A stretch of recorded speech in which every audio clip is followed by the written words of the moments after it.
तो आज था दिन संडे सैर का और हम निकल पड़े थे कहाँ के लिए, अमरकंटक। अमरकंटक एक बहुत ही सुंदर जगह है, प्राकृतिक सौंदर्य से भरपूर जगह है। और यहाँ मैं पता नहीं शायद 2.5 साल की या पता नहीं कितनी छोटी थी तब गई थी, और लकीली आज मुझे जाने का मौका मिला। बीच में मैं एक भी बार यहाँ नहीं आई हूँ। और ये जो मिडवे स्टे था, यहाँ पे बहुत सारे फूल थे और बहुत वैरायटी के फूल थे।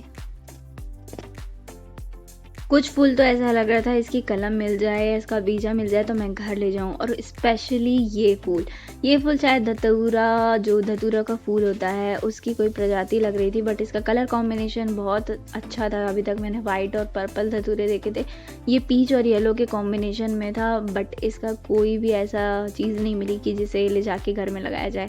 और ये बीच में हम रुके थे जहाँ गाड़ी पीछे जाने लगी थी, पुष्पा दीदी ने रोका बड़ी ही मुश्किलों से। और ये जगह मुझे बहुत अच्छी लगी क्योंकि हम यहाँ नीचे उतरे और प्रकृति का आनंद लिया थोड़ा देर तक, और फिर मंदिर पहुँच गए। मंदिर में तिलक लगवाया, जो कि हमें एक बहुत सकारात्मक फील दे रहा था कि हाँ अब मंदिर पहुँच चुके हैं।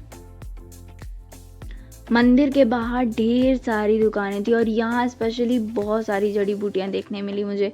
और मंदिर जो तीर्थ स्थल रहते हैं वहाँ कभी ऐसे सन्नाटा वगैरह तो रहता नहीं है, एक अलग ही सकारात्मक ऊर्जा वहाँ प्रवाहित होती रहती है और बहुत ही अच्छा लगता है।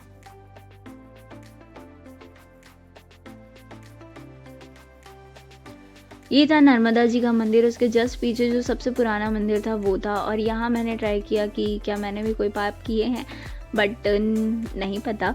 और यहाँ से मैं बहुत इजीली निकल गई थी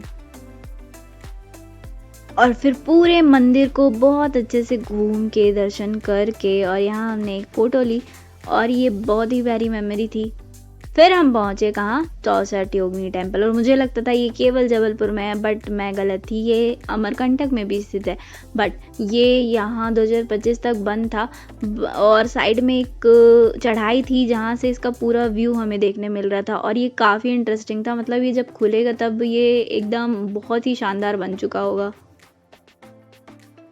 और यहाँ जो ये आंटी भी बेच रही थी ना, केवल इन्हीं के पास इनकी भी बच रही थी, बाकी जो खरीद रहा था उनसे तो ये बंदर छिड़ा ले रहे थे। और इतने बंदर थे कि मतलब किसी के हाथ में कुछ रहने ही नहीं दे रहे थे। जो खाने की चीज़ मिली वो हमारी है बस। और ये एक्चुअली में था सोनमुड़ा, सोन नदी का उद्गम स्थल। ये कुंड था जहाँ से नदी निकली है और ये पूरे बहते बहते एक झरने का रूप ले ली है और फिर पता नहीं कितने दूर तक कितने लोगों की प्यास बुझाने निकली हैं। और ये फल या फूल पता नहीं क्या है, मतलब बीजे निकलने के बाद ये कुछ इस तरह से लगता है और ये मैंने ख़रीद लिया था। उसके बाद हम पहुँचे जैन मंदिर, जो कि अभी भी कंस्ट्रक्शन का काम यहाँ चल ही रहा था और ये बहुत ही शानदार बना हुआ था। मतलब अभी ये इतना सुंदर था तो ये जब पूरी तरह से और जो पीछे बन रहा है वो कंप्लीट हो जाएगा तो ये और कितना अच्छा लगेगा। और फिर वक्त हो गया था थोड़ी पेट पूजा का और हमने वहाँ फटाफट से पेट पूजा की। फिर वहाँ से निकले कहाँ, कपिल धारा की ओर, जहाँ बंदरों की एक अलग ही मस्ती चल रही थी। मतलब जो इंसानों के बैठने की जगह है वो सब पे कब्जा था। और यहाँ काफ़ी लंबा हमें चलना पड़ा और बहुत अच्छी बात है चलना पड़ा, क्योंकि खाना खाने के बाद चलना बहुत ज़रूरी था। अमरकंटक आने का रास्ता इतना घुमावदार था कि सिर और पेट दोनों मेरे चकरा चुके थे। और यहाँ से जब हम धीरे धीरे नीचे उतर रहे थे ना, तो रास्ता उतना ही इंटरेस्टिंग और ख़तरनाक होते जा रहा था। और अच्छा था कि मैं आज शूज़ पहन के आई थी ताकि यहाँ चलने में थोड़ी तो सहूलियत मिली।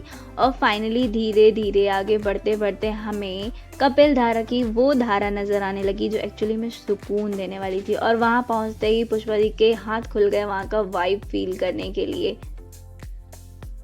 और कुछ लोग ऐसे छोर पे जाके बैठे थे ना जहाँ से लग रहा था अब गिर जाएंगे, बट फिर भी बड़ा ही इंटरेस्टिंग जगह थी। वहाँ घंटों कैसे बीत जाएं ये पता ही नहीं चलेगा। और फिर हमने कुछ नहीं, बहुत सारी फ़ोटोज़ क्लिक की। और ये फ़ोटोज़ जिसमें मैं और छुटकू इतना बातें कर रहे हैं कि एक भी फ़ोटो ढंग की नहीं आई हमारी, बट फिर भी मेमोरीज़ तो मेमोरीज़ हैं। फिर वक्त हो गया था वहाँ से निकलने का और घर की ओर लौटने का।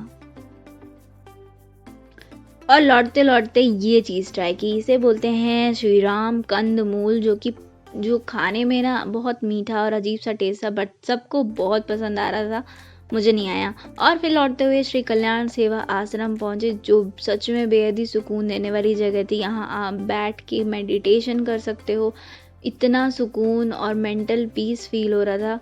और बट निकलने का टाइम हो गया था तो निकल पड़े थे घर की ओर।